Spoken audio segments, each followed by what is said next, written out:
I don't do no more things I used to do.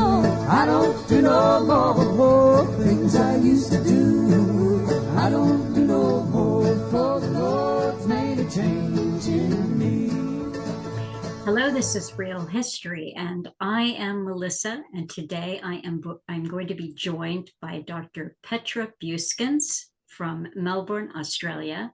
I'm really excited. We just have been talking off the recording for a few minutes. She's been listening for a couple of years at least, and has sent me her articles, which I mentioned in the Redux on Sunday. And we had a little bit of an email back and forth and decided we were going to at least have this first conversation about the articles that she has written. And so here is Dr. Petra Bueskens, an Honorary Fellow in the School of Historical and Philosophical Studies at the University of Melbourne, a psychotherapist in private practice, and a freelance opinion writer. She is the author of Modern Motherhood and Women's Dual Identities. That's 2018, Routledge Press. And she lives in regional Victoria with her family. Now, one other thing that I want to say before we start talking is that when I read the first article that she wrote and contacted her and said that I'd like to do a real history with her, she wrote back and said a few disclaimers. I have been until recently a lefty feminist. I'm not sure if that disqualifies me. I'm not anti-left now either, although I can clearly see that the hyper-progressive, hyper-liberal left agenda is well-funded, institutionalized, and destructive. And I wrote back and said, I am happy to talk with an until recently lefty feminist who is not anti-left.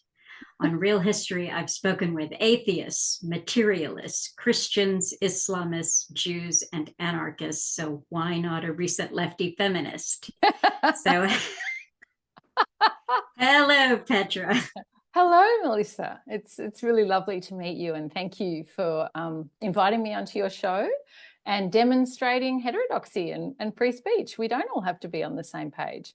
And I'm probably still a lefty feminist. I mean, in the mix, which, might be taboo for your audience, but I've been listening to you and Alan for years. And I think for me, I mean, I could qualify that, but it's that I believe in women's rights within a kind of classical liberal frame. And I think it's really important that you and I can vote, even if now we recognise it's pretty useless and it's a sham. But I do feel that the classical liberal rights that people have in the West are important for women too. Just like in the first instance, it was propertied men, and then it was the working class who fought for the suffrage, and then it was women. So that I still agree with and think is fundamental. And I think it's complex because different groups having the suffrage bring about different problems in the culture because we're not all the same.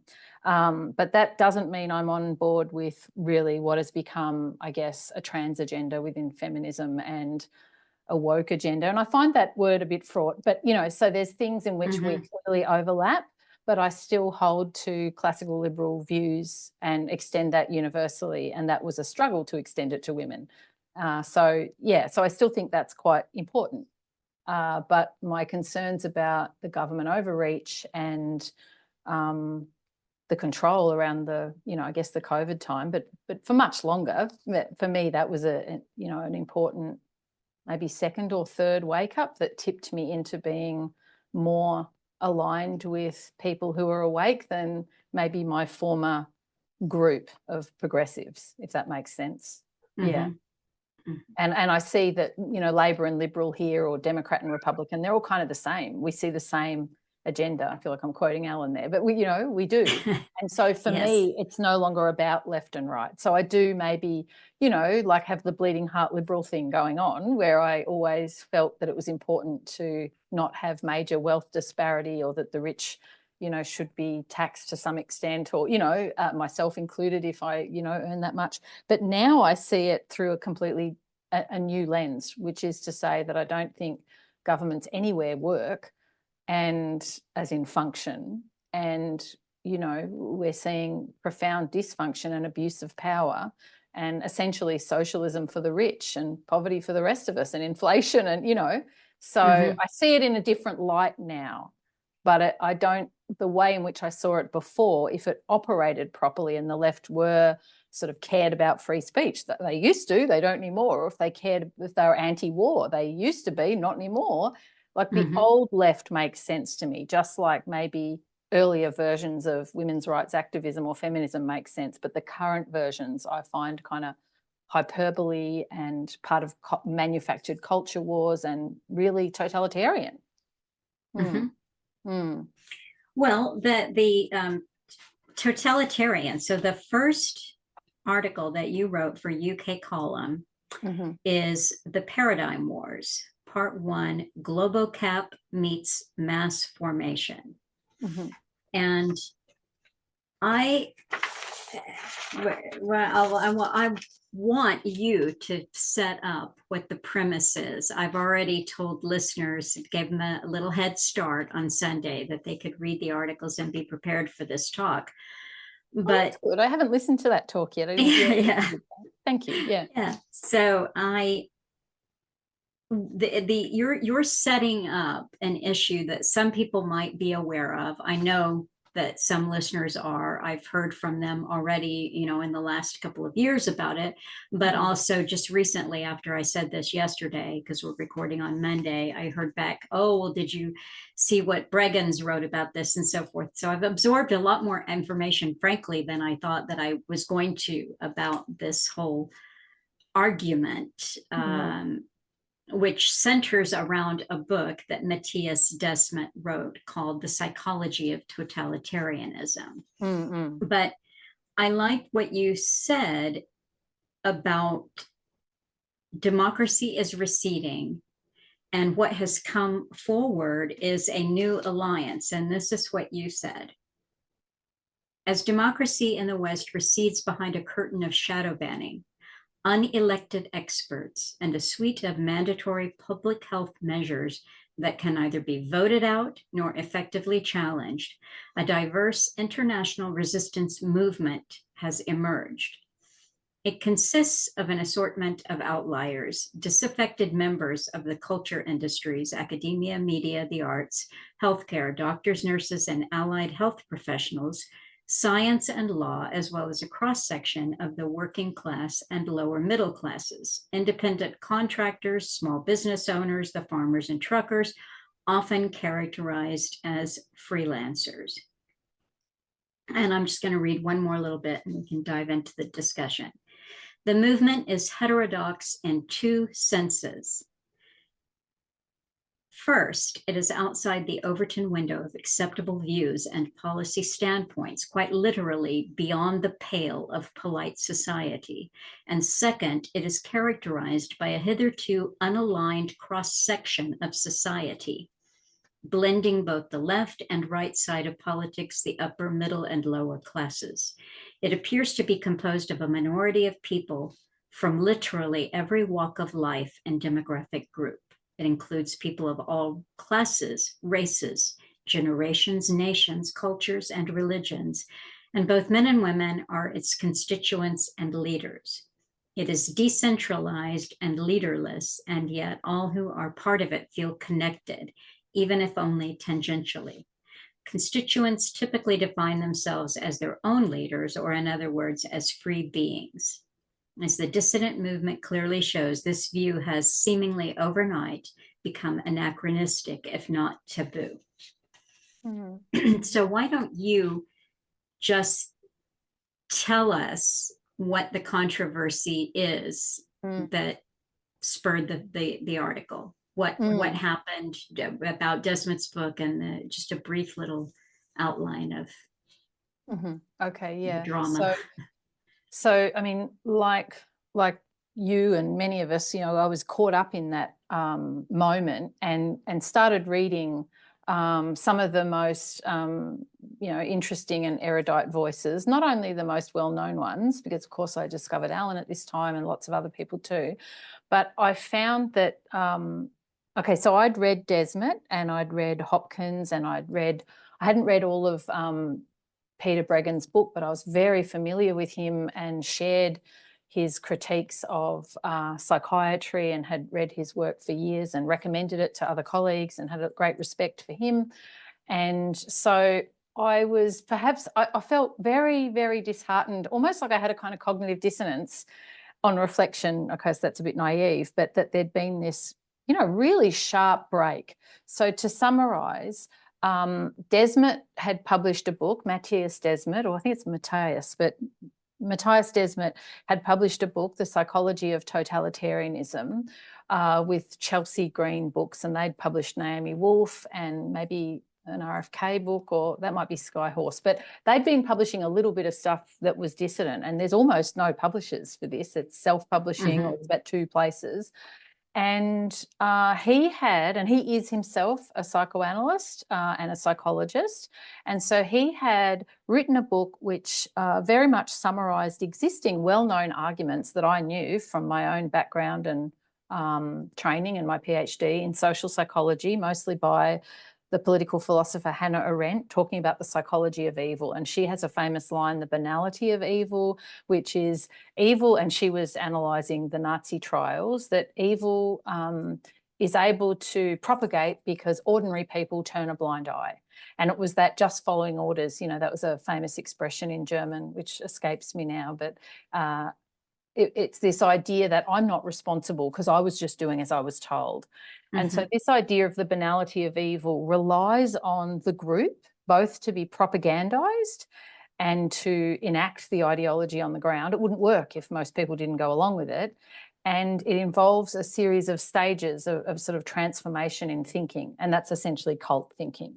So Desmet's book was exploring, as the title said, the psychology of totalitarianism, really outlining Hannah Arendt's theory. But as I said, I think it was updated for the corona crisis because she was talking about Nazism, although very, very similar. The groupthink is the same. And there's a whole history going back to the late 19th century of social psychology of groups.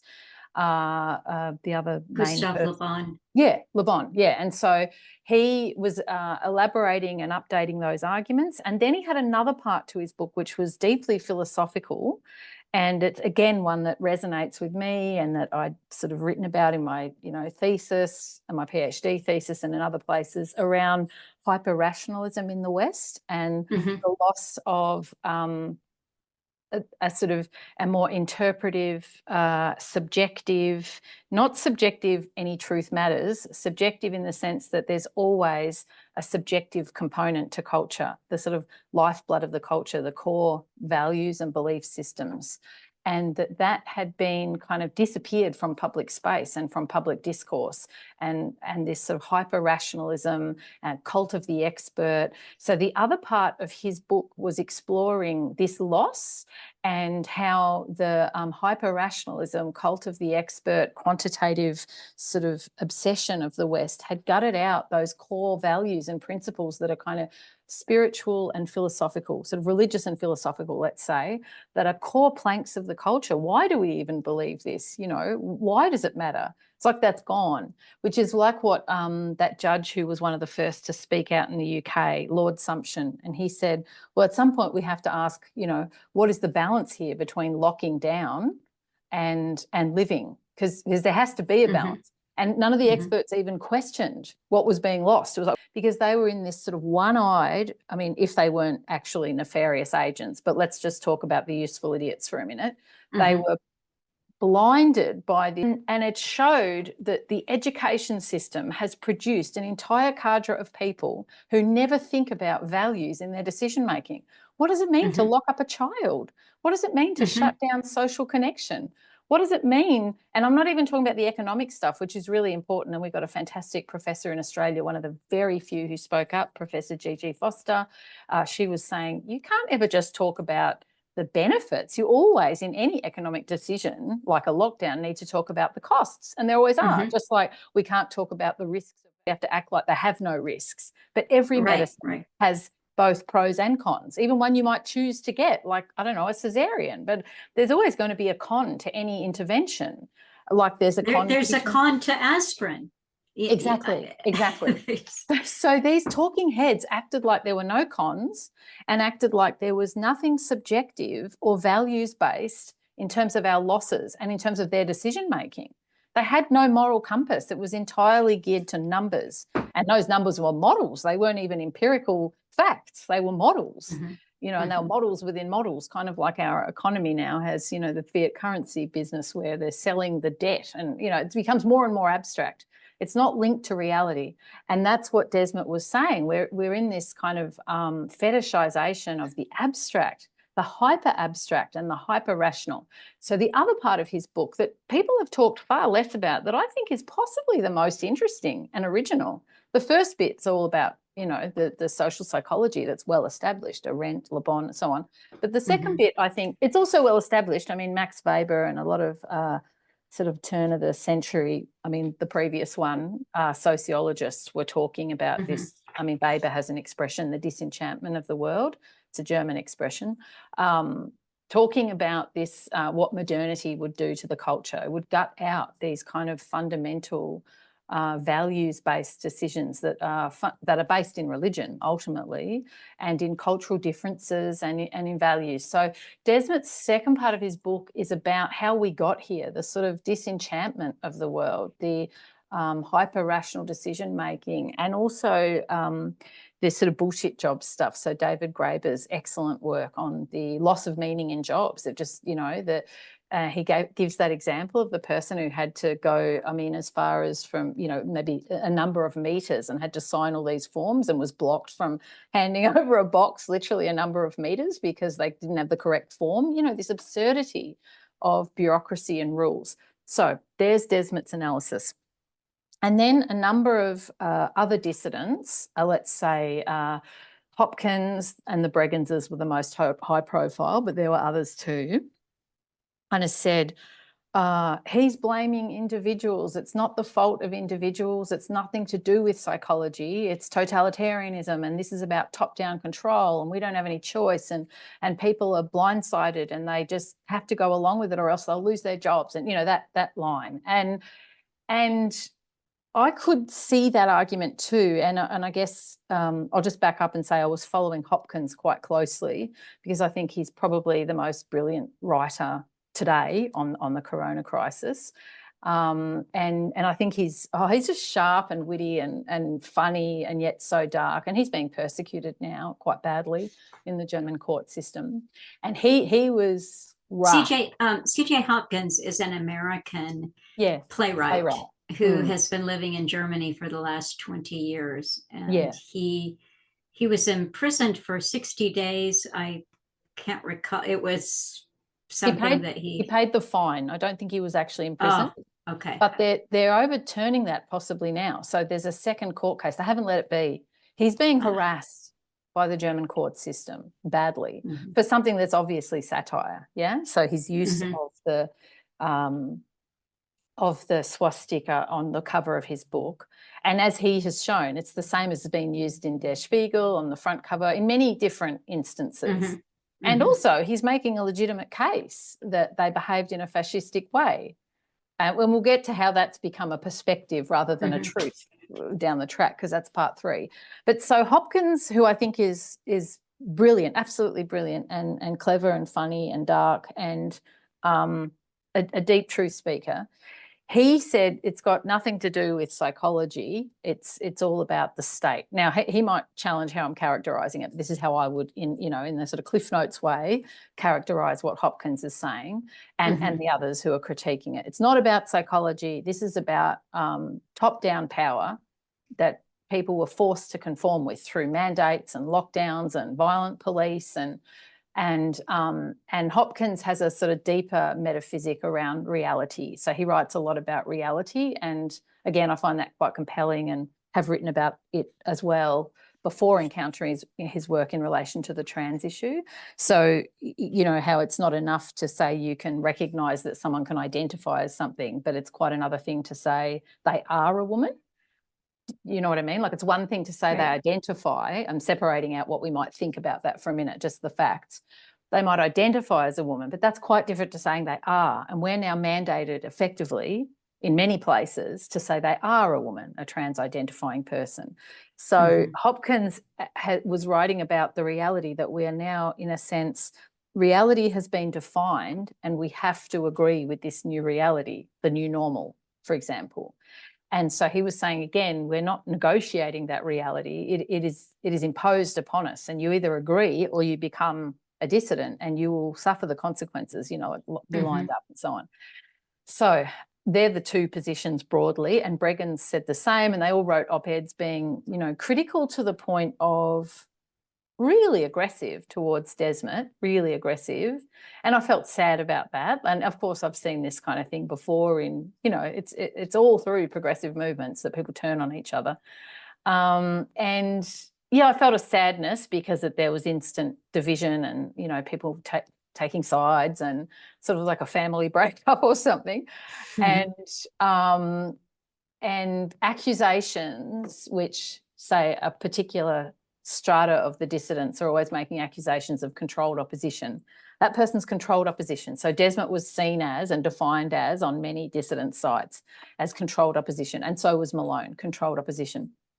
And what I felt, just going to, I guess, the philosophical or the theoretical part, was from my own background in sociology, which was my PhD was in sociology and I'd taught in it.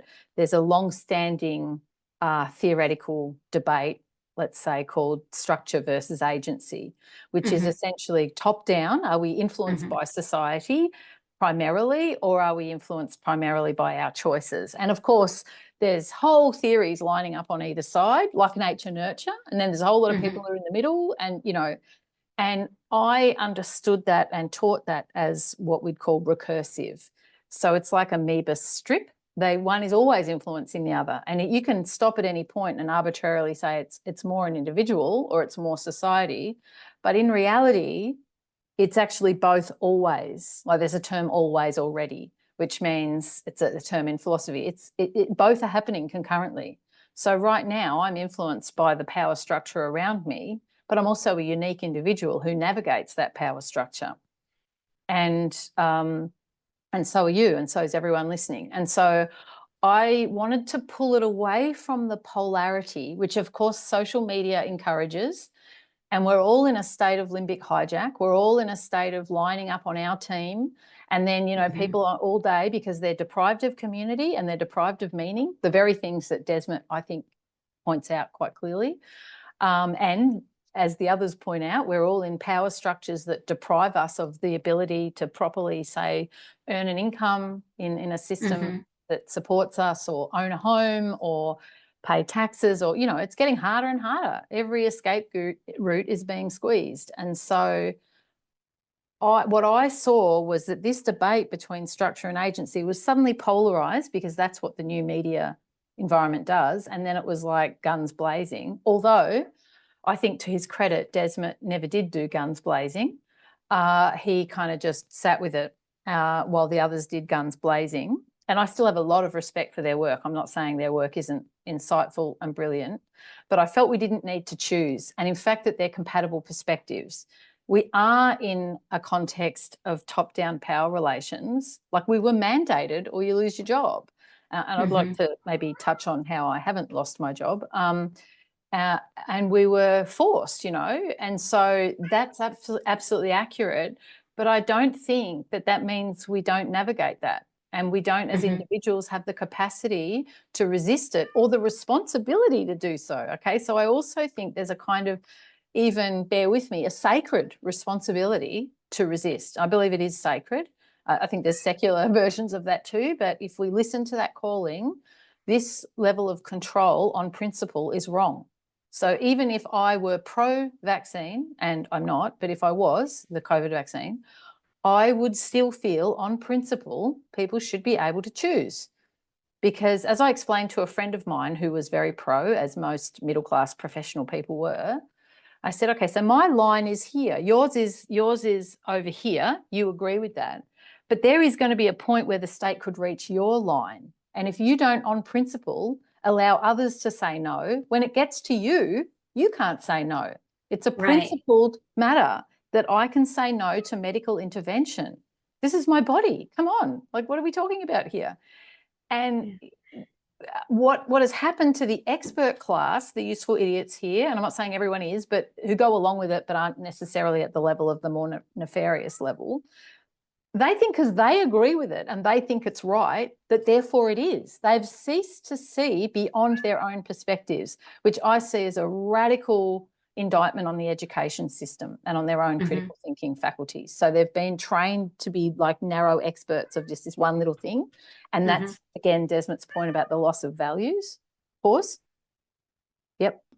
All right. Back on. Kitties and puppies out. I sort of, I've got to pick up the thread. I've lost it now.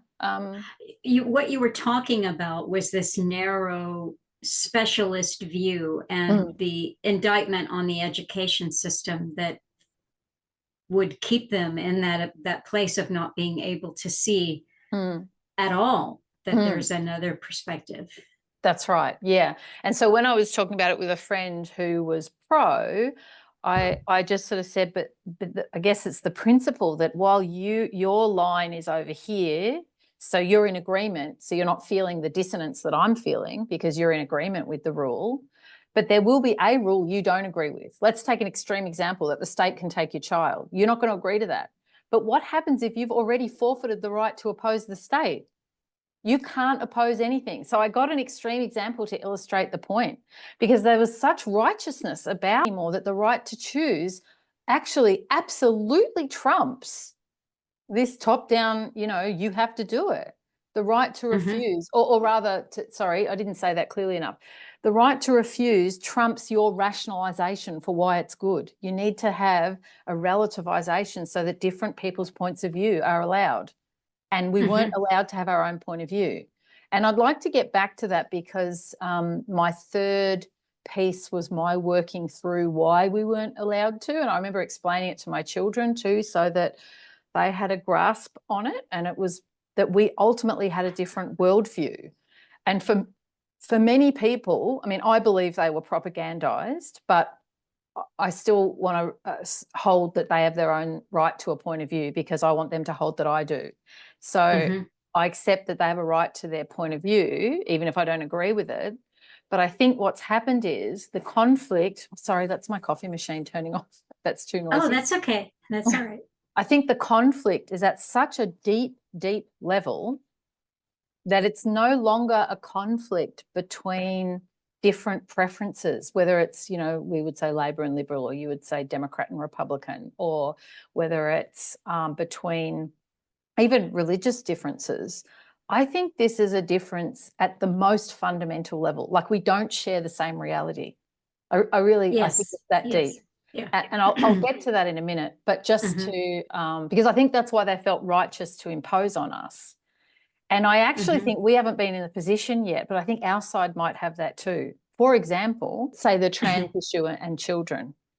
Right. So let's say our side, and I'm not saying it's undifferentiated or that you and I don't have different opinions, but just broadly speaking, our side would agree with the Texas law that recently said a child can't trans.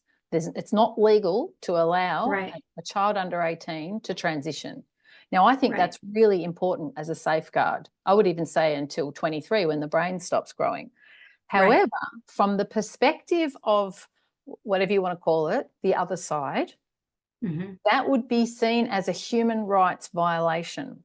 Absolutely. And all the way home. I mean, no nuance, all the way home. That's a human rights violation. And that's why we are no longer compatible. We're as incompatible as the Amish are with industrial modernity. And it's not obvious because we look the same as everyone now, just like the Amish did when they broke off. They looked the same. Everyone wore bonnets then and had little pony traps. We have broken off from the dominant culture. It's just not obvious because we've still got the same hairstyles. But we're not the same. In our values, we hold to an older version of culture, beliefs, values. So I don't think it's only that they being the other side, the so-called COVIDians, are imposing on us. I do think they've imposed on us, and I do think it's totalitarian. But like I said, in that case, that's an example where they would think we'd imposed on them. Like, there's people who've left the state because they think they're being denied, what do they call it again? Like affirmative health care, or, you know, what we would call a violation of a child's body. Right. Right. Mm. Well, the issue is being played out as well in abortion. Yes, yes. Because I live in Texas, if I want to see something on YouTube, chances are that I'm going to have to watch a video where a couple of women screaming about a senator that did this, and therefore they're not safe in the state of Texas anymore. And I mean, abortion is an absolutely loaded thing that we don't really need to go into, but it's that divisiveness. Mm-hmm. That if you don't agree with their point of view, you're the murderer. You are as good as murdering them, because they might have to leave the state to go have an abortion someplace else. They may have complications. They may risk their own life. And this is where we're at, where the argument, there's no room to even have an argument anymore, because in an argument in a civilization, in a civilized place, should be people who listen to another person make their case, and then they rebut it. They say, oh, but they have to listen first. And the risk of that is that you might change your mind a little bit, right? You might move just a little bit. So that's what has been stripped away from us, is how to even argue anymore. An argument isn't just fighting, it's actually making a case, listening, hearing, coming back, this back and forth that we don't have anymore. That's right. That's gone. Right. It's gone. It's gone. And I think that's two things. One, it's social media. So now it's the zeros and ones. It's the yes or no. It's the black or white. That's actually been created by the broader system, I think, like I do. Mm-hmm. And then I think the other side of it is that we are down to this, down to the root, have different points of view. So we may have to confront that we're incompatible. I don't think that I still fully hold to the idea that we should have speech codes and respectful disagreement and non-defensive responses. But it might also be that you or I will never agree with transing children. I know I'll never agree to that. Mm-hmm. I'll never think that that's okay, because I think that the child doesn't have the cognitive capacity to consent. So I think if an adult chooses that, that's their choice. Whether I agree with that choice or not is not my business. But a child is a different entity in my view.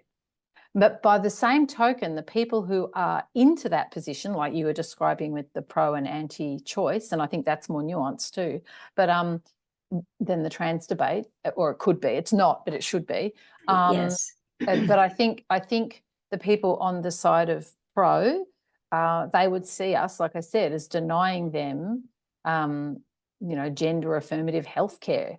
And so I think that there are some fundamental incompatibilities that are emerging that aren't reconcilable. But that doesn't mean that we can't disagree and be influenced, because we know that people are, quote unquote, waking up. So people are informed by discussions in the alternative media and in the alternative media. They are. And in the trans world, you can actually see that, because there are people who have detransitioned. That's right.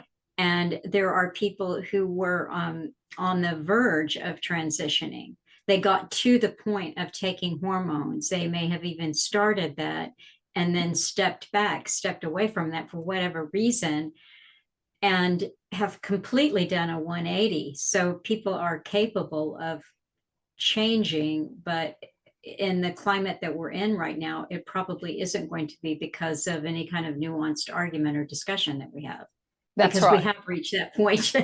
We've reached that point. I agree with you. Yeah. No, it's more that they stumbled down a rabbit hole, or someone in their family who didn't care about offending them said, you really must read this, Abigail Schreier, or you must listen to, Gender a Wider Lens, or, there's a number, or read Kathleen Stock or something. And then they do that, and suddenly their mind's open. And the other way in which I've found that happens, because I work with parents in this space, I'm okay to say that, is that So just I'll do a composite. This isn't any single individual, but a composite character here that I've seen is people who subscribe to these ideologies until it comes for their own kids. Okay. And in one case, again, a composite, but, you know, even enacting some of this stuff in their workplaces and then doing an absolute double take when it came for their kids. And I think that's healthy, actually. Not necessarily that they were doing it before, but they were doing it in that kind of propagandized way. You know, it's packaged as the next civil rights movement. Absolutely. It's all about, you know, unicorns and rainbows and nice things and being caring and, you know, it's positioned that way. They hadn't really stopped to think about it, and all the culture incentivizes not stopping to think about it. Let's be honest here. Which is probably a good segue back to the topic of, you know, are we propagandized or do we have choice? But then there's like, no way, not my kid, you know, not my kid. You can't have my kid. And I think that's really interesting because it speaks to a deep truth. You know, no one's born in the wrong body. They're just not.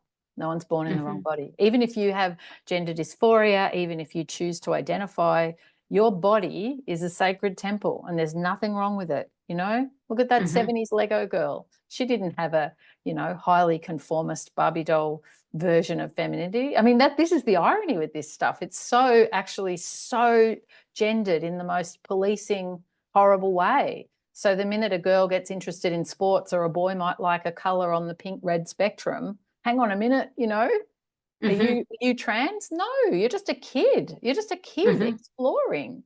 And that we shouldn't actually police those identities. Surely that was one of the good things that came out of feminism, that we would question that stuff and be able to, and I don't mean unravel it, no, but that we would be able to extend beyond stereotypes as being acceptable.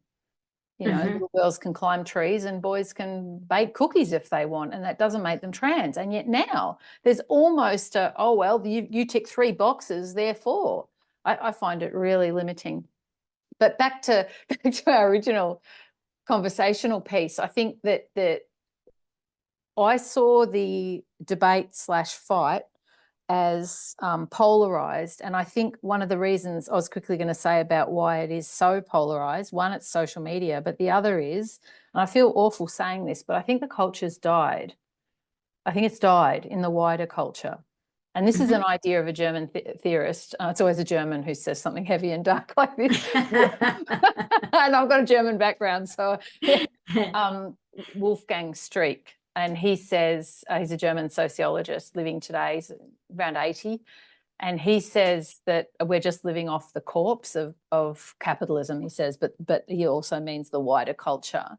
It already died. And I think that's true. And I think what's unique about dissidence is it hasn't died for us. But I think out there, everything is rules and regulations and bullshit jobs and disenchantment and obesity and illness and trans and vax. I mean, I'm just bundling it all together. But I think out there, meaning, and in the sense of connected to nature and spirit, let's say, meaning, and a meaningful life is kind of over. I think it's kind of over. And I think what we're doing is what the monks did, you know, between Rome and the Renaissance, where they kept all those scrolls alive while making, or safe, while making, you know, really nice drinks. And I think we're holding the scrolls of the culture, the dissidents. I think we're holding the scrolls of meaning. I really do.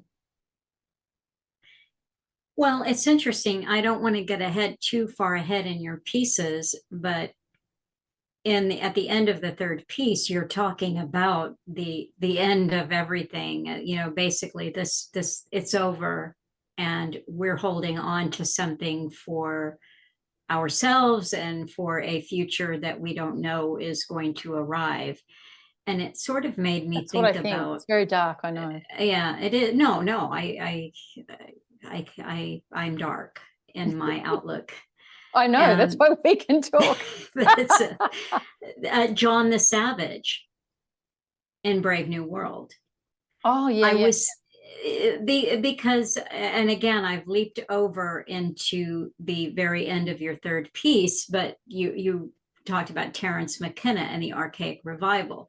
Mm. And I mean, he's a really mixed bag for me. And I could know. talk, for an CIA. hour about Terence McKenna. Oh, well, I'm hoping and the we Archaic do, revival. off record. But that would be another, that'll be another topic. But what I was thinking of is that when we think about, okay, so Archaic revival then is a romantic term for the end of a civilization and hanging on to a culture that was, or making a new, creating a new culture out of the ashes of one that has gone. And when I think about the savage in Brave New World, I remember we were shown savage dwellings and where the savages hung out.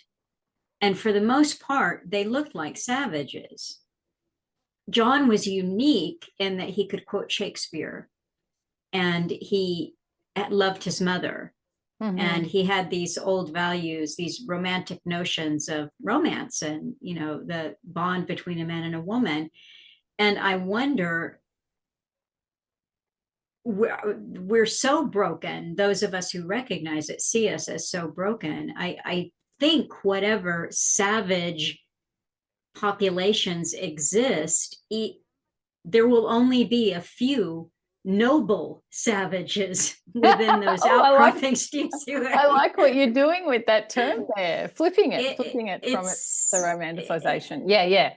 I haven't, it's interesting. I haven't gone into that because it took me, I guess, a lot personally and intellectually to get to part 3. Right. And so I haven't yet envisaged the beyond a lot, but in its kernel form, I think it is like the monks. There was a name for them. Come on, we know they're on the island, off island. I can't think of their name now, but they basically kept Western civilization alive. I'll look it up and we can add it later, maybe. All right. Can we break for just a second? Yep. All right. I wanted to say just a couple of things before we move into the second part about this. And that is this. Okay, I'm going to talk to the audience now. That's right. Look up. Yep. Yes, look up at the camera. The thing that, first of all, when I decided to talk to Petra about her 3 articles, I did not have any intention of reading Desmet's books or getting involved into the argument around it. But there was something that she wrote in one of the sections that she said, well, I read this by myself and then I read it in a book club, and I thought, oh, well, can I, so that's when I decided to read the book. I realized it was only about 200 and some odd pages. So I got a PDF and I almost finished it Saturday. And I read a little bit more of it this morning. But what I realized when I was reading it, the first half, I thought, well, I don't even understand what the argument is about. I don't get why there was any kind of a reaction to it that was negative from the Bregans and why this took off. But as I got a little further, I think it was part 2, chapter 8, when he writes about conspiracies. Oh, yeah. At the beginning of the book, he set it up. He said that he actually had the idea to write this in 2017 or even earlier. It might have been he had been kind of sitting with the idea for a while. So he wanted to write about this pre-COVID. And there was part of me that thought, oh, it's a pity that he didn't, because in his rush, and I feel it was a rush, in his rush to tie it into what we were living through, he expanded he stepped out of his expertise. Okay, I'm done looking at the audience. I'm looking at you now. So he expanded his expertise, and I mean, all you have to do is read a book like H.G. Wells' The Open Conspiracy. And if he had a deeper, wider understanding of history and how this has been written about not as a conspiracy, not as something that bottom up are saying, oh, that's them that's doing this to us. But if he had a real broad perspective, say the way that Alan did, on groups who conspire and also groups that don't. So we're talking about maybe foundations and the money that goes into the different institutes that foundations finance. And I keep going back. I never read Foundations, Their Power and Influence until after Alan passed, but it was one that he quoted all the time. He talked about it, he referenced it constantly. And I thought, well, I'll read that. And once I did, I was literally blown away at how long, you use the word in here, and I think a lot of people would say, well, these institutions have been captured. The media has been captured. These when I think it's closer to the truth to say that for at least 100 years, internationally, if you look at our institutions, academia, medicine, finance, all of these institutions aren't necessarily, I don't think you can describe them as being captured. They just are there on board with an agenda. They're there. It's not a recent takeover. In fact, the pivot away from a more conservative or human aligned or less mechanistic worldview happened so long ago that I don't think it's fair to say that it's a capture. And what we're given, and this is across the board, and I think it affects everyone, although we all approach it differently. So if you're an academic, or if you are a professional, or if you are a blue collar worker, we're still raised to think that the political system has merit, in fact is real.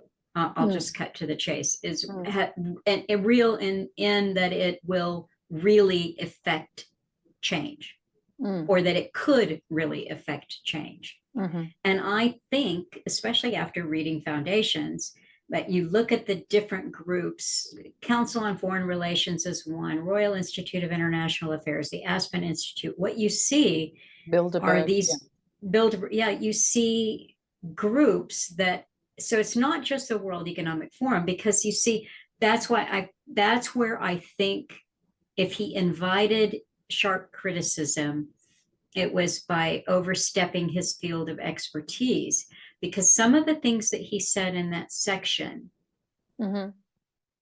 would make a person who was very, very familiar with policy and how policy got put into place. It's not just a nameless, faceless, totalitarian machine, which is sometimes the feeling that you get when you're reading passages from him.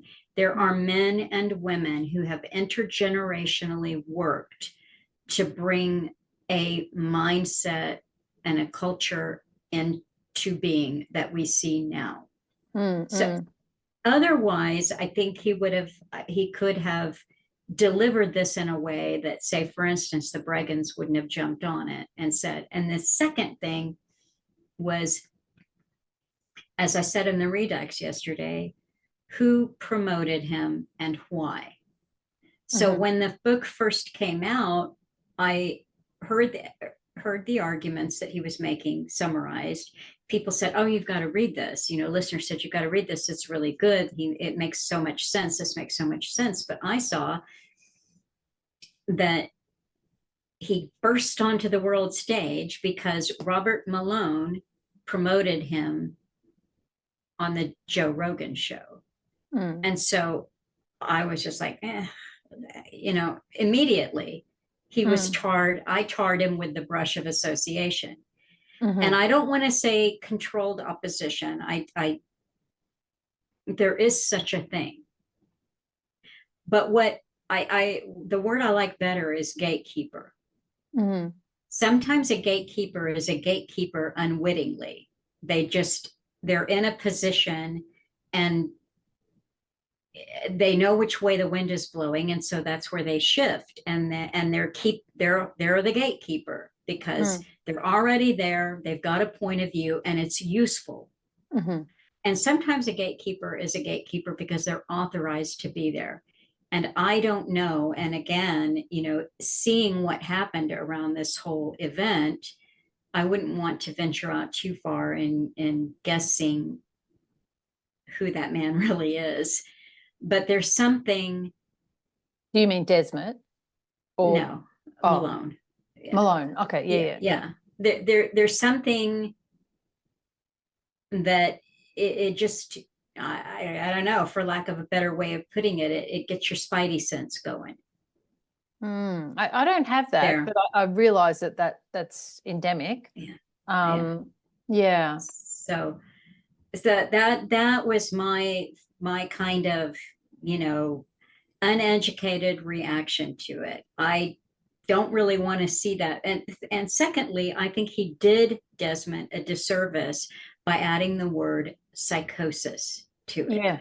Yeah, I just wrote that down in my notes because didn't he say Desmet used a different term? He used mass psychosis. He used mass formation psychosis. That's right, mass formation psychosis, yeah. Right, whereas Desmet only said mass formation. And I think that was, one of the things. So what I feel to me, that's just, doesn't matter. It was like a psychosis. I'm not triggered by him using that term. It might have just been a sort of an accident, or it might have been what he saw with the groupthink, because it was like a psychosis at some points. I mean, put on your mask, you can't come in. Well, I can see it as like a psychosis, but that's not what Desmet said. No. And I think it opened up the door for people like the Bregans to have a heightened sense of blaming the victim. Yes. To say mass psychosis is making an analysis of a group, but when you put the word psychosis on there, then it's like, with one brushstroke, Desmet, and Desmet didn't say it, but Desmet then is characterizing everyone as being psychotic. Yeah. But see, because he never did do that, this is the problem with soundbite culture. Let's, and I don't expect people to share my view, but let's assume we give Malone the benefit of the doubt and just go, he just said that because that's what came to mind in that moment. Like, if after every podcast we drilled down into the detail where you might have made an error or an oversight, it's not viable. It's not how real conversation works. Right. We're always imperfect, and we always say things that only approximate the mark.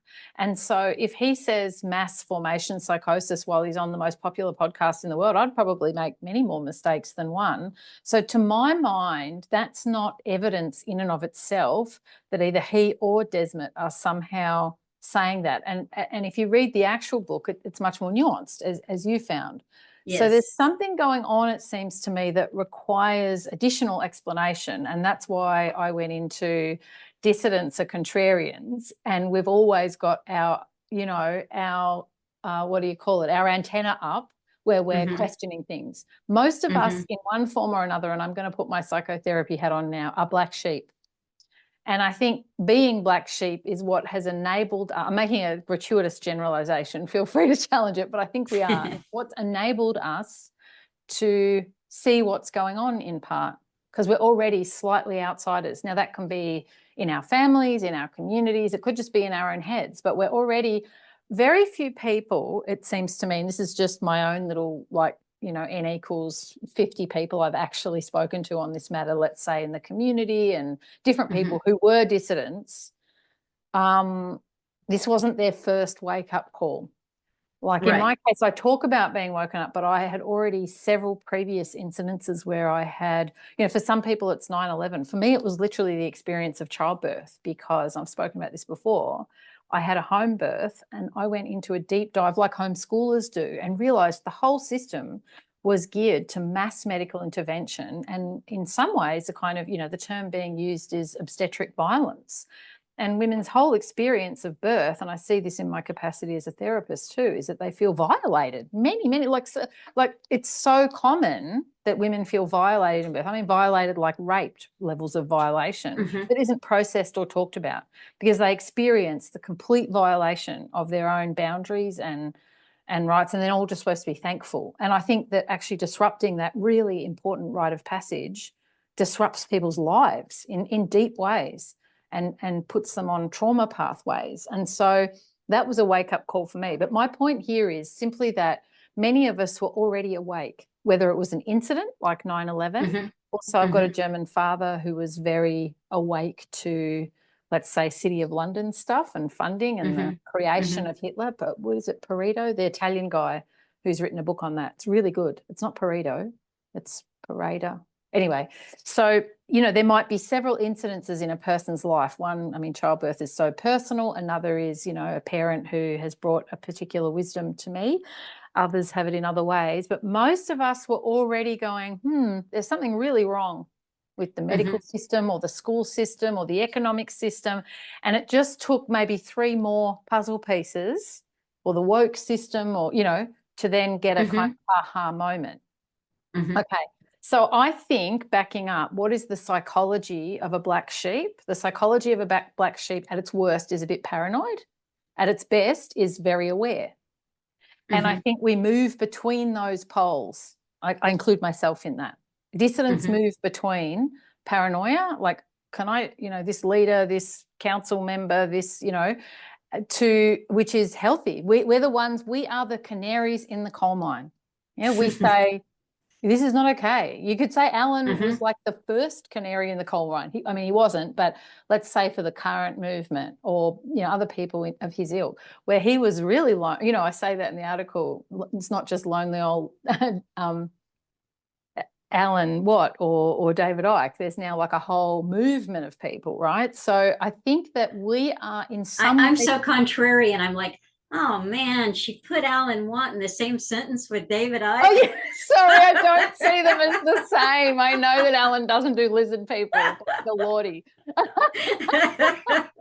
But, you know, I mean, I guess all I'm saying is I think we all have heightened antenna, and that has served us well, and that we're contrarian. But the shadow side of that is that contrarians are contrary with each other. Right. And so I think that was a good point. Yeah. Yeah. And so I think what happens is, not to mention, we're all in high levels of stress, even trauma. I think COVID was traumatizing for people. Absolutely. For many different reasons. Rupture from community, rupture from family, rupture in primary relationships, children feeling fear at school, parents feeling fear that their children could be taken, you know, hiding out, going places with fake ID. That was really common too, to keep going, not being able to go to the shop. I mean, it was very intense for people who were not vaccinated to go through. It was, well, there were people who wrote about it quite rightly who said that this was torture. Yeah, I think it was. Yeah. There's nothing in my life that could ever have prepared me for what that experience would be like. You know, and it was really scary, terrifying at times. It was isolating in a way that, yeah, nothing compares. And all of us who went through it are wounded, actually, and we won't forget it. Not till our dying day, we won't forget it.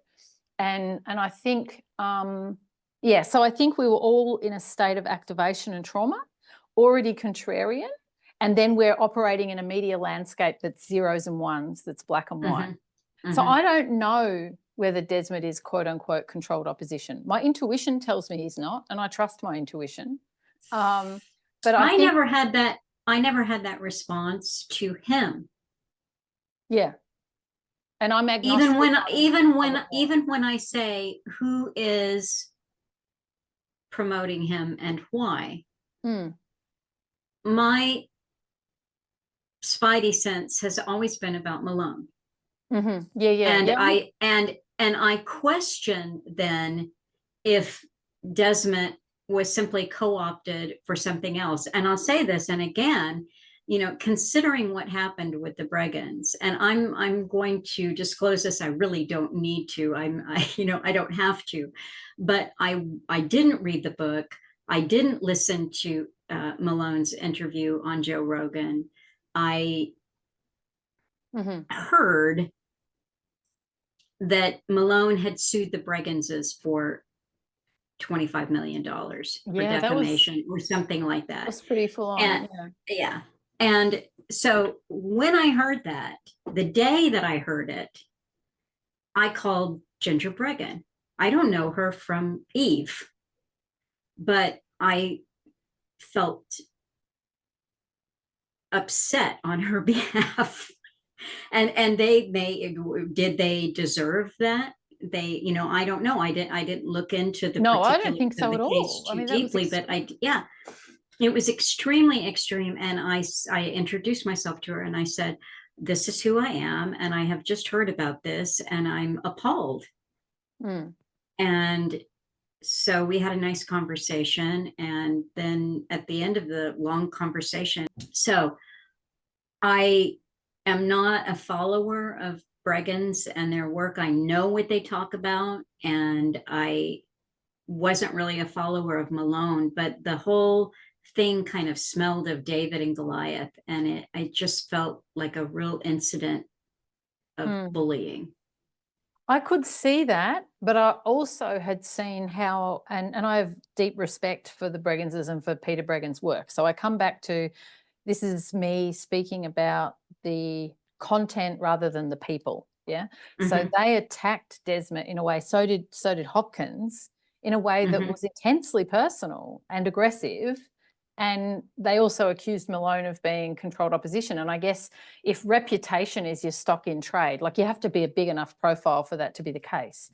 But everyone's reputation matters to them. And so what I saw in that was him defending his reputation. Now, he subsequently dropped that suit, is my understanding. Yes. But I think what he wanted to do was say, like I'm not, you can't get away with this. You can't call me these names. So I'm not saying I think that was commensurate with the quote unquote crime, as in Malone's response. But I am saying what he was saying was, my reputation matters to me, and you can't just publish stuff that says I am, an agent, a nefarious agent, an agent of the Bilderberg Group or whatever. And because for most of us who are dissidents, our very we've paid a high price. And of course, everyone's got different levels of privilege, income, exposure, all of that. I'm aware of that. But I think we've all paid a price for adopting a dissident position. And so if a fellow dissident says, well, you're actually a blah, blah, it's not unlike woke people saying you're racist or you're a transphobe. Like there's a wider media environment where people are accusing each other of things that they actually can't really know. And then it gets whipped up because everyone else online goes, yeah, that's right. And I just think that I'm agnostic. I don't know. I actually don't know. And I'm happy to sit in, not happy, but I think one of the things we need to do and what characterizes a mature outlook is to sit in the I don't know. I'm interested in the theoretical question. I'm not interested in that one. I'm not saying it's irrelevant though, because yeah, as we know that in social movements, the CIA has historically put plants, and I'm not saying that doesn't exist or that it couldn't exist in those, or that it's not interesting, but I'm less personally interested in that. And I also think accusation is not the way you would do it in a kind of, that then turns into a fight, and then we move away from the core issue. Well, exactly. I mean, I just heard it and I was immediately, well, that's not right. Had this pleasant conversation. And then I never even read what the Breggens wrote about Desmet and Malone until I read your articles. And then I went back, then I backed up, because then I said, well, let me get interested in the substance of the matter instead of just who are the human players of it. And I actually had a hard time understanding that they were even reviewing the same book that I read. And then when you get into that, the Breggenses did an endorsement for psychiatrist Mark McDonald's work. And let's not forget that Peter Breggen is a psychiatrist too. So he also, I mean, that book was about, essentially it had a different title. I can't remember the title. I reference it in my piece, but it was a psychology of groupthink as well. And they endorsed that book. And in Hopkins' earlier writing on cults, it's absolutely really brilliant work. the early essays, sort of 2020, the COVIDian cult and that sort of stuff, he references cult theorists of cults. And it's essentially social psychology and groupthink. So not only was the accusation, I think, hyperbolic at some level, it was also contradictory because they themselves had endorsed those ideas. So what I tried to do was identify that contrarians are contrary, that we're in a state of post-trauma, and that's when people attack each other. That's well known that groups in poverty or colonised groups like, the Indigenous Australians, they have much higher rates of violence and alcoholism and child abuse. And we were in some ways enacting the trauma on each other. That's how I see it. And that's a very psychologized reading. It doesn't mean I don't see the power structure piece. Absolutely. And I'd like to come back to that. But I'll just say that I felt that what was happening was the movement was turning in on itself. And because I'd literally taught that structure agency stuff. It's not mutually exclusive. We are in a top-down power structure, no question, exactly as you describe. And I mean, I've had to wake up to that. I wasn't aware of that in the same way. I did have a sort of fledgling understanding of City of London stuff, but not that I'd gone into. I'd spent years writing about motherhood and being one. So I hadn't spent the time, and I hadn't listened to someone like Alan or others. So I've woken up around that, and maybe others have too. But it seems to me, if I could do a kind of diagram, we've got a sort of a very nefarious level that's pretty small, concentrated, of families and wealth and decision making. And then we've got many, many, many that are at the useful idiot level, that are just going along with it, or that actually believe hyper-rational ideology and have become really fearful about everything. And so they want experts and medicine and, bureaucratic ticks and controls in order to feel like they're in a hermetically sealed, safe, rational, hygienic environment. And that's a lot of people who have no understanding or awareness, including decision makers, of this higher level that, say, Alan spends a lot of time talking about, or that you summarised. Now, I got the impression reading Desmet, correct me if I'm wrong, it's been a year or something since I've read the book, but he does reference some of those groups. Well, he certainly talked about Agenda 2020 and 2030. He talks about the WEF. He talks about you will own nothing and be happy. He references some of that stuff. Does. He absolutely does. And I think it's only because he was, maybe it's because this operation we were still right in the thick of it. And there was still so much infighting going on, and so much open wounds, people just suffering around us, that when he went into, not because he did acknowledge who's at the top, it's the what, WEF, he talked about that. But when he was talking about people's tendency to go into conspiracy theories. Yes, yeah, I wanted to comment on that. Yeah. Yes, that for me, then I could understand why there was a negative reaction. Not that what he was saying didn't have merit, that, it just needed to be more nuanced than it was. And I don't think he had the historical depth and breadth of knowledge to be writing about that. He made some good examples. Illuminati was, he brought up a few good examples that were kind of obvious, but there are so many that would contradict his argument. Yeah, I think his area of expertise, as he named the book, is psychology, whereas perhaps if we just talk about Hopkins for a minute, he's a playwright, but his analysis of power is probably more sophisticated than Desmet's analysis of power. Yes, yeah. But I would say that, and his analysis of the sort of top-down reality, what I've called reality by fiat in another place, like we have a reality that's literally dropped on us and we have to agree or have a kind of matrix level awakening and resistance, and it's hard work because but I think what Desmet brought to the table was a sort of updated theory of group psychology in direct relation to the COVID pandemic stuff.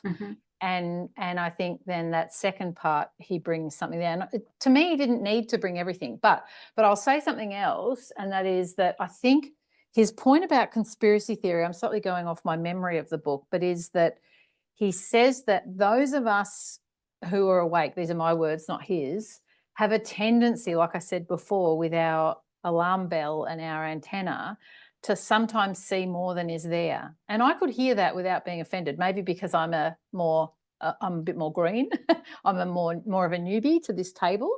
So I accept that maybe that is less not where you're at or where other people are at. But for me, that was okay to hear that's true, that sometimes we might not see things or we might read too much in it. It doesn't feel problematic for me that could be the case, even if sometimes we are seeing it. Do you know what I mean? Mm-hmm. That we're not all seeing eyes, that sometimes we might get it wrong. And his point was the benefit we bring to the table is our willingness to see darkness right to the end, the worst stuff that, you can hear about on the conspiracy channels, that we're open to the idea that some of that might be true or all of it might be true. But the other side of that sort of hermeneutics of suspicion is that maybe we've sometimes got it wrong too about one or the other or some piece or some part, or do you see what I mean? So I think, no, it's a very valid discussion that he is broaching, and there is a lot of truth in it. And I think even my reaction to Robert Malone at the beginning, I wrote about it a little bit. Mm-hmm. And somebody gave me a heads up and said, you might want to back away from that. And then someone else as said, in you might be sued or something more. Well, yeah. Just you might want to back away from it. But from a different perspective, someone else wrote me, not about that, but about something that I had said, just a one-off. And they said, well, the beauty of Alan was that he didn't do that. He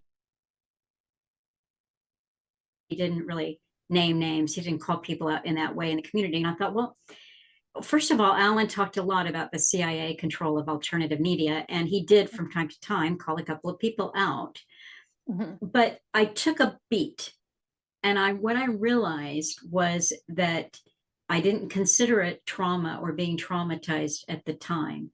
But what I realized was that in that place between Alan's passing and, say, maybe the end of 2022, all I could see was what seemed to me a kind of insanity within the so-called resistance or dissident movement or alternative or truther or medical freedom. Everywhere I looked, I saw something that just seemed insane on different levels. I see what you mean. I saw things. I saw people that I thought surely they're controlled opposition. Mm-hmm. But even if I said, okay, let's not go there, I would see talking heads that had their own show or that were, all of a sudden the expert. And I felt like I was watching a lot of grifters. Well, certainly the so-called intellectual dark web, who had these really compelling critiques of identity politics. And then next thing you know, take the damn vaccine. Yes. It's like, hang on a minute. I expected more. I expected more there. At least the classical liberal line of you have the right to choose. Now, there seems to be some doubling back on that. But as far as I can see, really, there was only Brett Weinstein. And I know people sometimes put them in a camp too, but I don't think that they're controlled opposition. But I can see that most of the others in that group, there's also the Muslim guy. He's fantastic.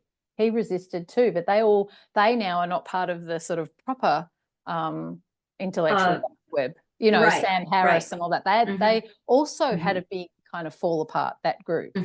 But I guess I think what became clear was only very few people, I mean, very few, we're talking handfuls, could call a spade here, even of people who, only a year or two before had started to come out and say, there's the control of speech, or universities are captured and woke now and we need to push back and still teach the classics, or whatever. Those people did not in any way, when the black boots came to town, they did not defend our right to have an opinion, to free speech, or to our own bodily autonomy. And that shocked me because I expected more. But maybe you're saying Absolutely. something else. Maybe you're Well, saying no, yeah. absolutely. I mean, that was part of it, and another part of it. And at first, I was seeing controlled opposition everywhere, and I took a few steps back and just stopped commenting on it for a while, because besides what you're describing, there was what was either a deliberate or just the contrarian fact of, oh, it's not that way, it's this way. But you had everything came out. You meant so that splintered that was another off. conflict. Yeah, that was another conflict, and that became huge. yeah. And you actually said, I don't have the time or the scope in this article to go into it. It doesn't make any difference. Whereas a lot of people, and I had exchanges with some of them, said that's the only thing that matters. Because if you can just get people to understand that there was no, I don't think that human psychology works like that. I think once the meme had the intellectual virus has taken hold, people are going you're to sounding go. like Terence McKenna now. Go on. Well, to me, it's actually, and I think Hopkins said this somewhere, but it's not important. I'm not saying it's not an important issue, but it's kind of like, people who study, 16th century scrolls and how they might differ from each other in France versus Italy. Like, that's okay. Eat your heart out. Go right into that niche issue. But for me, what matters is the principle that I have the right to choose what goes in my body. So for me, the political question is much more important, or free speech, so that those people who are in those tiny little niche areas, like scholars or scientists that's what happens. That's fine. Please go ahead and analyze that endlessly. I'm not personally interested in that. And so, but I want you to be able to be interested in it. But what I want is a world where I can say no to a vaccine, or I can continue to go to the shop without digital credit system. And you know what I mean? So I guess maybe I'm not responding properly, but perhaps what I think here is that it's of lesser significance than the overarching political issue we had. And so I think what's happening is narratives fall on us or get seeded or come from the ground up, but they just divide and divide. Like we see how, Israel-Palestine is another one, trying to have a nuanced perspective. And I really loved your recent discussion with, maybe it was a Scottish guy, he actually sounds a little bit like Alan, just how, you can have a critique of Zionism without being anti-Israel, or you can understand that the bombing of Gaza is absolutely horrendous. So the mind boggles at the level of brutality and genocide, but at the same time, it doesn't mean you're, anti-Semitic, or just like how to hold nuanced perspectives. And what's happening, and I think this is about the superstructure. Sorry to be Marxist here, but occasionally Alan would quote Marx. He talked about the superstructure, which is the overarching structure within which you're producing your goods and your services. And fundamentally, the superstructure of digital media is zeros and ones. It has eliminated nuance that was taken for granted in the 60s to the 80s. Yeah, we just do not have nuance in our conversations in the same way. And so you have to be for or against. And that then creates yet another division internal to quote unquote the movement that I say is not a movement. But let's say those of us who are awake to this stuff, we get divided and divided and divided further.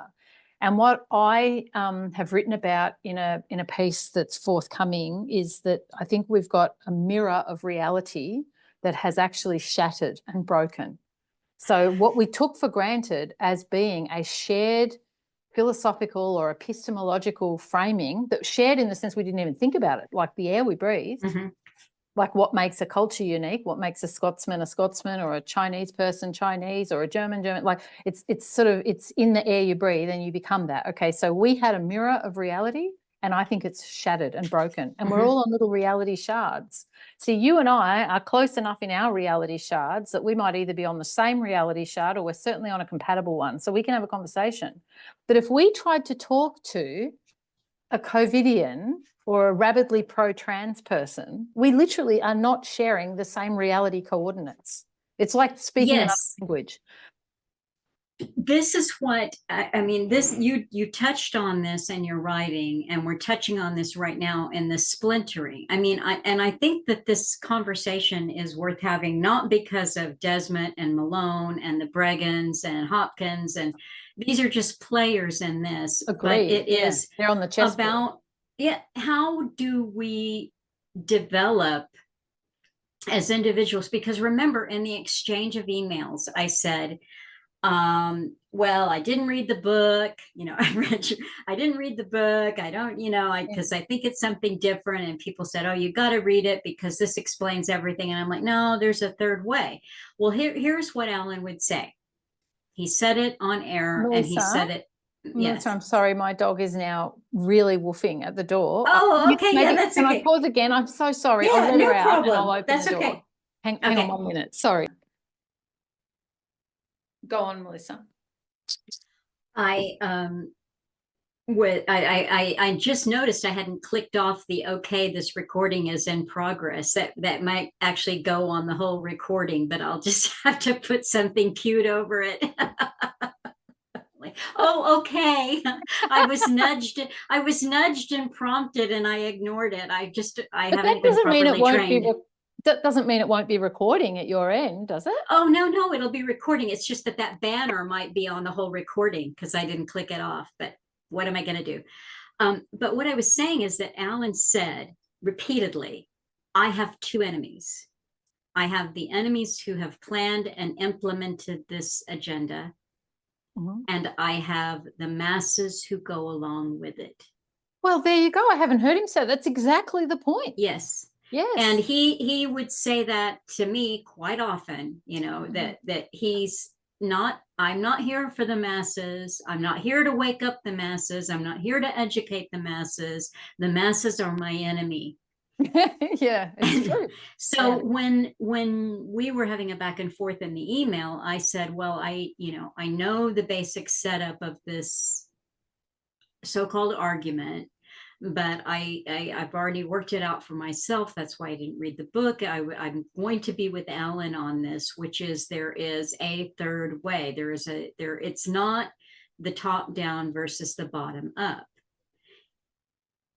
It's Alan's way. And I said, it's the narrow way or the narrow path. And then I said, oh, just kidding. That was Jesus. But Alan. Yeah, that's right. Yeah. It's the needle of, Yes, he had the way of the individual. And I really think, because I read your pieces and then I just let them swim around in my head, that where we are in this absolute breakdown of culture, this splintering off. Just a few weeks ago, I replayed a talk of Alan's, and I don't remember what he originally entitled it, but I took something that he said in the talk and made that the title, which is there's a separation taking place. And this was whatever year that was, he was saying there is a separation of people, what they'll go along with, what compromises they'll make. So we are deciding right now who we are and in what camp we are. And to me, I think this is the individual. I think in your article, when Desmet lays it out as, I don't remember the percentages, but let's just say he says that 40% are hypnotizable and 30% just go along to get along. And then you've got the 30% that are dissident or resisting this narrative. Yeah, it was sort of 30 with some leeway. Yeah. So, and then you said, no, I see it as more, and you've got a much smaller number of dissidents. And I would even make it much smaller than that, because in the dissident group, this is what I noticed when I just stepped back and said, okay, Melissa, you can't call everybody controlled opposition. You can't just hate everybody out there that is talking, that is taking a stand, because you can, you've got the gnosis, you can snip them, you can, their bothersome stuff is coming out of their mouths. You've got to step back from that. Because what I'm seeing is that, yes, there is a whole group of people, even if they have no public forum, if they're just people who are commenting, they see it. They're on some level of being awake to the con, but they're not awake They're what Alan would be calling reacting. Mm. And so it's for those of us who really are convinced, whether we are individuals or not, we're convinced that we are. It's for us to be willing to really own the individuality. And an individual does not, I don't need to be part of a group that doesn't believe this. Me neither. I don't need to be part of a group that believes that it was made. I don't need to be in a group. That's because you're so black sheep. So much of the hating and the infighting that we saw in the so-called medical freedom movement is because the mass mind just moved its mass mind over into a little subsection, and they're still the mass mind. Well, to be fair, I think that human beings are pro-social. And so our deep need to belong, which is part of our species being, I think has, and in the context of trauma and distress.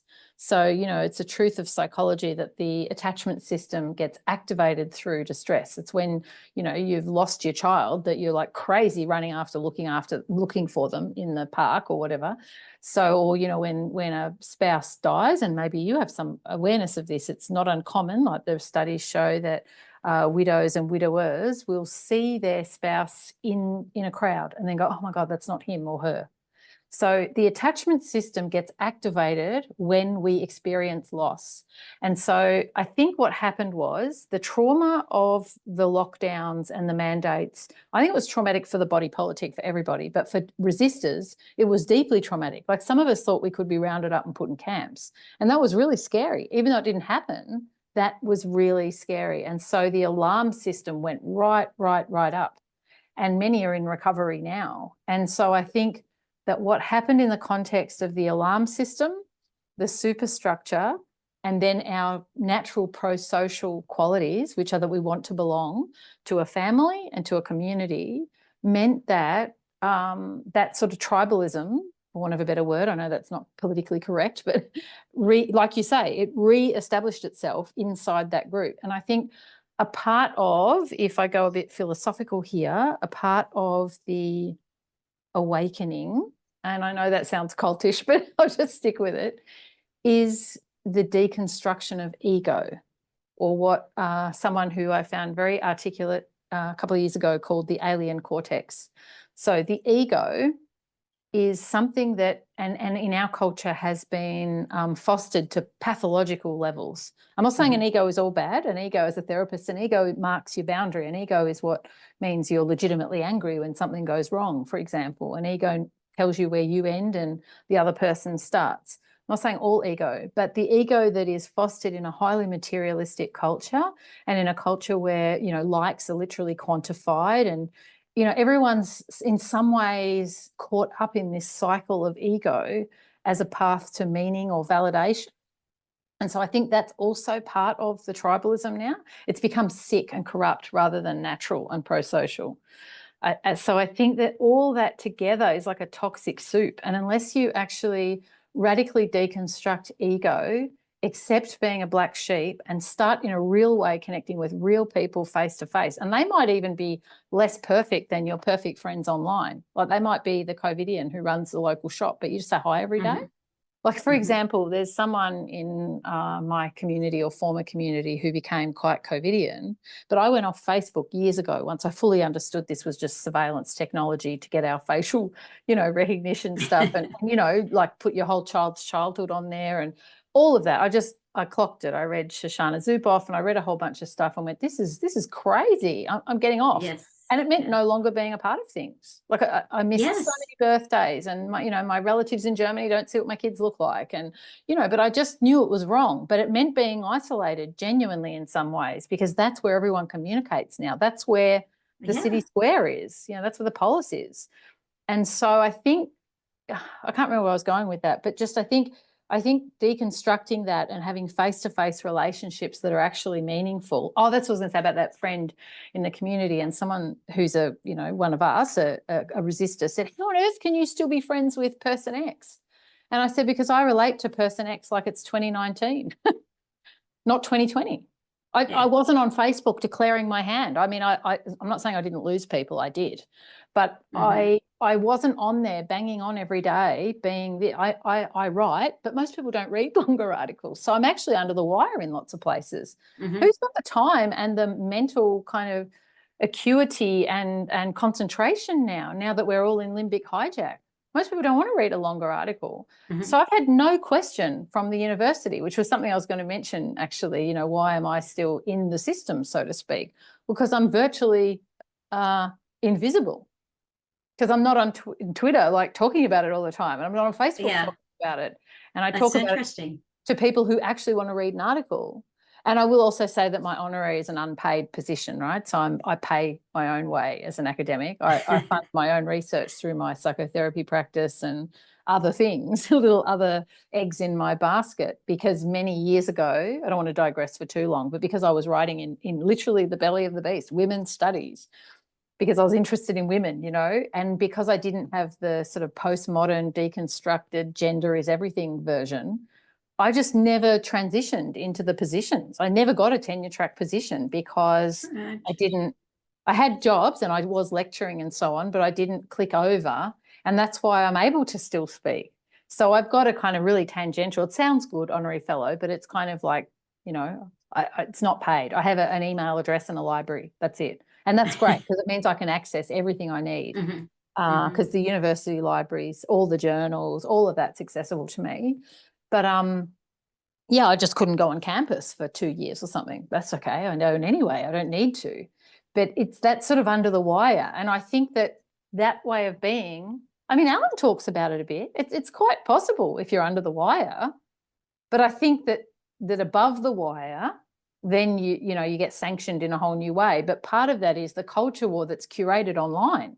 If you choose not to be part of that, I don't think it's nearly as bad, which isn't to say I won't get a tap on the shoulder at some point, especially about my therapy role potentially. And I have had a tap on the shoulder already. So I know that can happen. But I think also if you're not having those fights all day long online, giving away all your data, you can just kind of go along, just as we are now. I mean, I think there's a little bit of that. And it's also too, I mean, we're mixing a couple of ideas in there because we're talking now and this will be heard and we're saying things that need to be heard and need to be said, conversations that should actually be happening all over the place. But can't happen. Yeah. But you're right. I mean, you're giving yourself a certain amount of protection within your sphere, because like you said, most people aren't going to be paying attention to it. Yeah, I don't hide any of it. It's all there. Yeah. But it's just, I mean, my family, I don't talk to them about what I do at all, or what I think, or what I write. And we can have conversations in which I think that they probably all think that they know me and where I'm coming from. And it's not like I've got a different persona. It's just that how it is. Everybody they've got their point of view. And if you listen to their point of view, they might have to really think hard to realize, well, she didn't really confirm or deny, did she? Yeah, they don't necessarily notice because they're caught up in their own. Exactly. Yeah. Exactly. No, when you did that podcast, I don't know, a couple of months ago, that's when I wrote to you. We had a bit of back channel about the family reunion, because I found that it really resonated with me. Exactly. For me, that's the school gate, and it's the the local this or that theatre club, or there's just a default assumption. But I will say it. It's not that I won't say it. I do, and I have, and it is costly, but it's also, you can kind of maneuver around it if you want to. Yeah, I mean, it's like there are certain members of the family that we all say, did you get that, what? No, No, no. Yeah, yeah. And Same. there's a remarkable lot of us that haven't, which is great, without having Mm, to make it a big political thing. But mm. it's just not I can just as easily be around family members who are COVIDians. Absolutely. Yeah, me too. Because I love them. Mm. And that's something, and they're like, well, how can you love an idiot? Well, Pretty easily. But also it also, I mean, it we had relationships before this happened. And while it has yes. altered relationships, and I say it's like this Rorschach, it sort of revealed what we saw of it, revealed who we were. And certainly that happened across the world. We saw that happen, but it didn't change relationships where you already loved people, like family. Thank God. Oh, sorry, let me qualify that. It did change it for many people, and there were falling outs. Like a very close friend of mine wasn't invited to Christmas, and I had some stuff too arise with people, but in my personal world, who were confronted by me not being. But I feel like the fact that, yeah, of course we're still going to love our family members, even if there are falling outs. It's tragic and sad. But what we can see, and I see it with the two big issues of the day, or maybe three now, but let's just say COVID and trans, is it's just bulldozing communities. Yes. Like, even if we're still going through the motions and being nice and whatever, the community has been utterly bulldozed in the sense of not regenerative agriculture. I mean, tearing it apart, and it's a dust bowl. And that's what I mean when I say the culture has died, because we've had this for so long that we've just torn through, the culture. The generations are disrupted, the parents no longer feel they can even advise their children or be honest politically. It's like, I remember reading Wild Swans when I was about 20, that beautiful book, The Chinese Dissident, and yeah, where she talks about the Cultural Revolution and, teenagers or children dobbing in their parents and they got killed.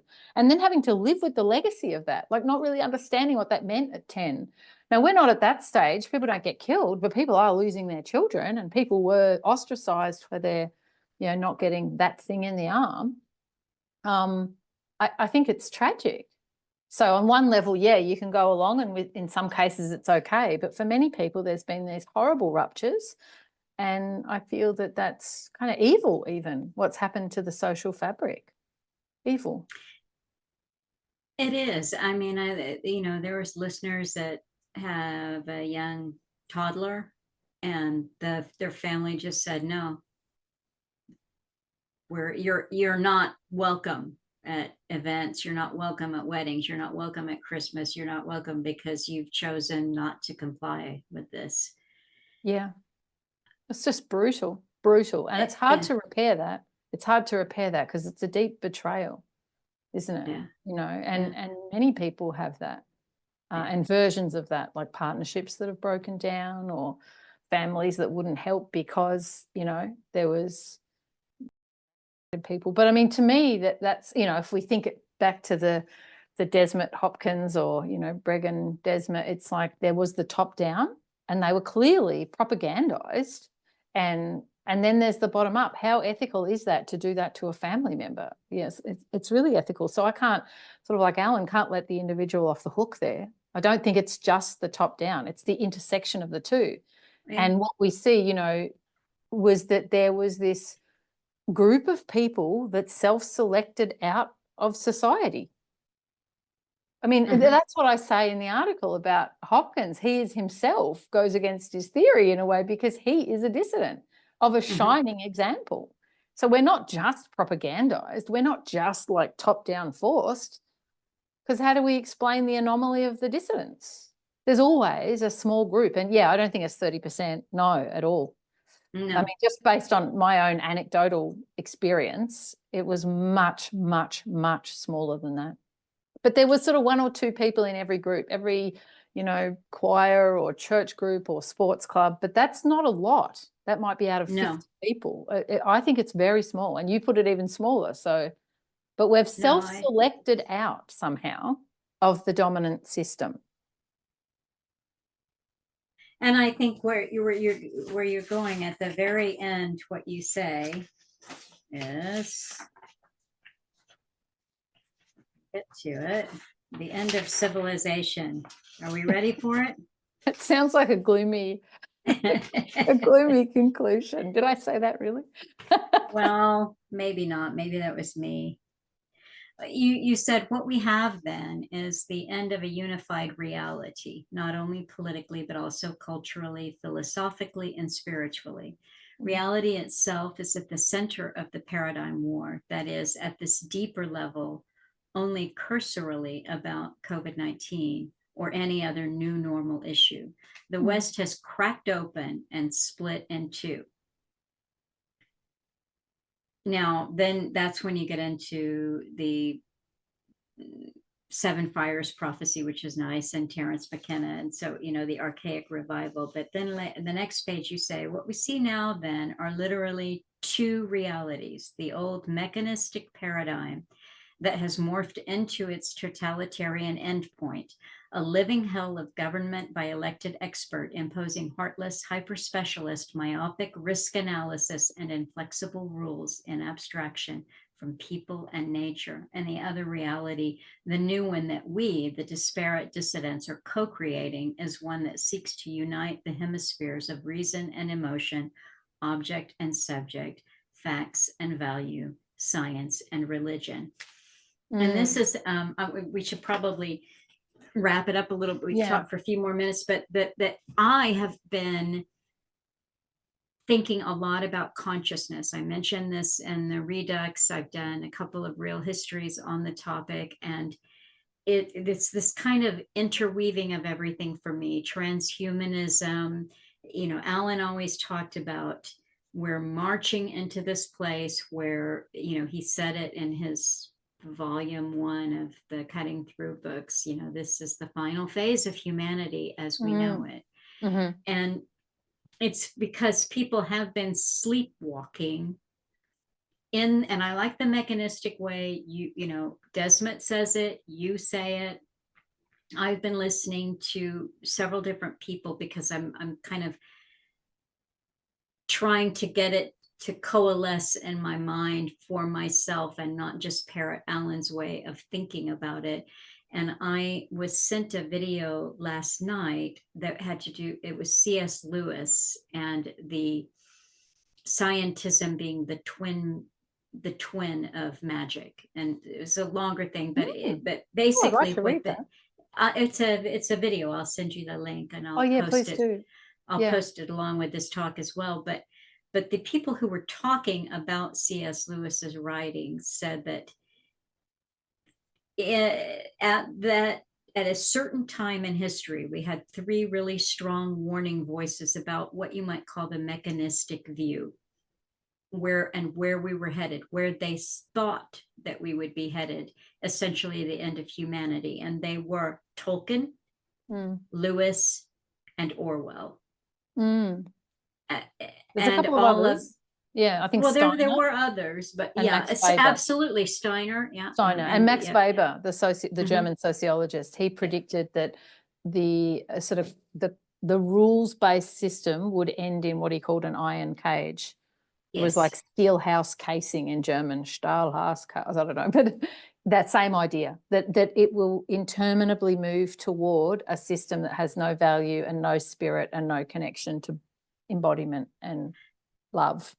Andrea, in a real history that I did a few weeks ago, that is from South Africa and helps run the book club site there, has introduced us to someone who I think complements that, and it's an ex-barrister, James Tunney, an Irish writer and artist. Oh, don't know. And and he brings together, I was listening to a really good interview that he did, bringing in Steiner, and others have, and of course, Alan Watt. Where is this going? It's the end of humanity. And this isn't a conspiracy. And even Desmet himself would agree, it's the inevitable conclusion if we keep going down it's this the path. logical endpoint of this deep philosophical mode, the repudiation of nature and God, or nature and spirit. That's what it is. It's like the repudiation of that and its replacement with something that, you know, man thinking they are gods. It's the replacement of humility and of actual practice and actual existence with technocratic expert blah blah language and numbers and models upon models. Yeah. Yeah, no, So it's a very interesting piece. And that's what I tried to say, that, okay, we've got these internal disputes, and to me, both are relevant, top down and bottom up. And it's like this Moebius strip. It's always informing one, and one is informing the other. And you see individuals rise above the norm, you know, like say the small group of dissidents who in some ways, I mean, maybe COVIDians would say that was an arrogant thing to say, but in my view, people distinguished their characters in this event. And we saw who had the capacity for critical thinking, who had the capacity to stand by what they believed in, who had the capacity to, you know, actually think critically and actually be ethical in their practice. And some people woke up as well, but there were many people who one would have thought, like we were talking about before with some of the intellectual dark web characters, you would think they would have been critical thinkers and they would have stood up for classical liberal values, and they didn't. And likewise in any given community or workplace, there are people you would have thought would have been awake, you know, and they just weren't. And then other people, like I was really surprised by some people in the community, you know, I want to say, or the professions, but I don't want to out anybody, but, you know, I found working class people much more awake to this. And the only conclusion I could draw was that they work with their hands and in nature and in reality. Like there's something about the laptop class that just was so out of touch with reality and so cued into the numbers, this sort of fetishization of figures with no connecting that back to how good is it to live in a world like this, or what are the ethical questions of, like I said, you know, masking a child? Because you think about that for 30 seconds if you've got a moral compass and it's wrong. Oh, absolutely. It's just wrong. Anyway, yeah, I think that, I guess where I was trying to go with that was exactly, you know, as you summarized before, that there was this dispute, but the deeper issue between us and them, for want of a better term, is the really big one. And that's where I think those of us in this, whatever you call it, 2% to 30%, have broken off from the dominant culture. And that's why left and right doesn't matter anymore, because it's actually between those on the side of technocracy and power and those who aren't. So in some ways, a conservative and a lefty feminist, like where we started, have more in common if we're against that kind of government overreach and that, you know, expertise disconnected from existence and this kind of iron cage bullshit job, hyper rationalism. If you don't like that, you've got more in common. And so it doesn't actually matter that before, yesterday, you were so-called on opposite sides, because I think we weren't really thinking about the deeper metaphysical commonality. But that was what made it possible to have disputes, for example, like our ABC or broadsheet newspapers, where you definitely saw different points of view. Like people could say they were opposed to the Iraq war without becoming a total, you know, smeared far-right bigot. Whereas now, if you say you're opposed to the Ukraine war, or you are critical of transgender, or you're critical of anything, you just get smeared with this far-right bigot brush. That didn't used to be the case. So something in the culture has died, and those of us who still hold to that, I think we're not in communion with the previous culture. So we can have disagreements. I mean, they got a bit out of hand, didn't they? We can see that. But across so-called left and right divides. And I now see that as increasingly a kind of psyop as well. Yeah, I that's a think, whole I other mean, conversation. this, I mean, you were talking about breaking down the ego, and I think that is really important, that the work of stepping back. It's, you know, I mean, Alan would always say, look in the mirror, look in the mirror. And to me, that examination process began with, wait a minute, not everyone who is speaking out against this in their own way is going to have read the same books or listened to the same people or lived with Alan. You know, in other words, you've got to cut people's slack. You can't just say, oh, they're controlled opposition. They're, you know, they're exactly. I had to take that step back. And once I did, then I was no longer interested in the topic. In other words, I didn't care because it didn't really matter. Because there are very few of us who are saying anything that matters anymore. I agree. I mean, that's what I was trying to say in the third piece.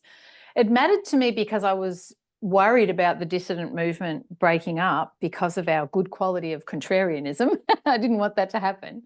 And also because of the, you know, constant polarization and opposition that we've seen happen since with, say, Israel, Gaza, or other issues, but also because my own background had been in, I literally taught that structure agency stuff at uni, and you know, what is the relationship between the social and the individual, and how much agency does the individual have relative to the power structure, and so on. And so that to me seemed like, oh, well, you know, like I was in this group where a kind of a dissident group, and everyone can contribute very meaningful things, like a carpenter or, you know, hairdresser, or someone who's farming. And I'm like, hey, what can I offer? Social theory, analysis of motherhood. But I felt like there was something I could give that, while it's not tangible in the way a vegetable is, it was still kind of, I could put my education to use, hopefully. And I bet you can make a good cup of coffee. Yeah, and a good roast. Oh, well, there you go.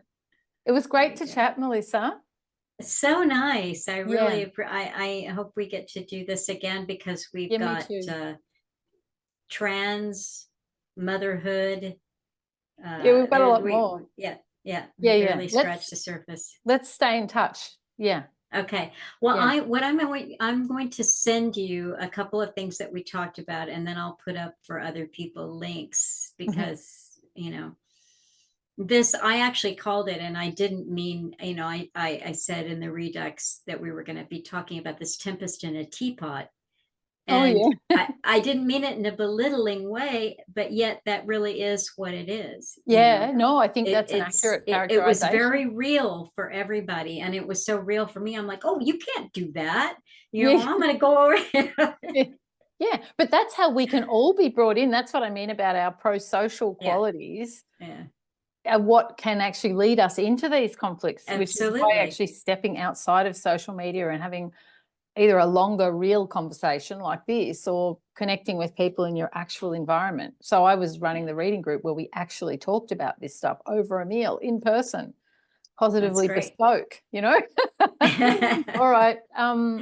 Great, Melissa. Okay, well, if you want to just stop the recording. So everybody, thank you. And next week, I'll say this. Next week, I'm going to be talking to Nick Hayes from Hayes Reviews. And those of you who are in the Cutting Through Book Club are going to know who he is. And we are talking Animal Farm, George Orwell's Animal Farm.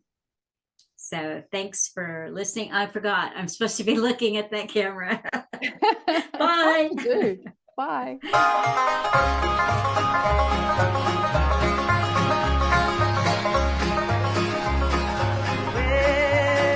I've got something that the world didn't give me, and the world cannot take it away.